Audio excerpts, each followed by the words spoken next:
ক্যারিয়ারটা বোধহয় শেষ হয়ে গেল নেইমারের।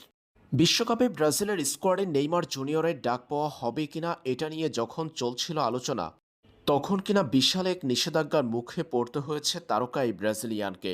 সান্তোসের হয়ে সবশেষ ম্যাচে ফাউলের ঘটনাকে কেন্দ্র করে রেফারির সাথে বাজে আচরণ করেছিলেন নেইমার। হলুদ কার্ড দেখানোয় এ সময় নেইমার জুনিয়র বারবার তেড়ে গিয়েছিলেন রেফারির দিকে। মাঠের রেফারির সাথে উগ্রতা দেখিয়ে হলুদ কার্ড পাওয়া নেইমার ম্যাচ শেষে সরাসরি রেফারিকে উদ্দেশ্য করে কটূক্তি করেছেন, যেটা ফুটবলের নিয়ম বহির্ভূত এবং শাস্তিযোগ্য অপরাধ। নেইমার জুনিয়র ম্যাচের পর রেফারি সাভিওকে নিয়ে বলেন, সাভিও এমনই, তিনি খেলায় তারকা হতে চান, খেলোয়াড়দের তিনি সম্মান করতে জানেন না, তিনি কথা বলতে চান না, সবকিছু একাই নিয়ন্ত্রণ করতে চান তিনি।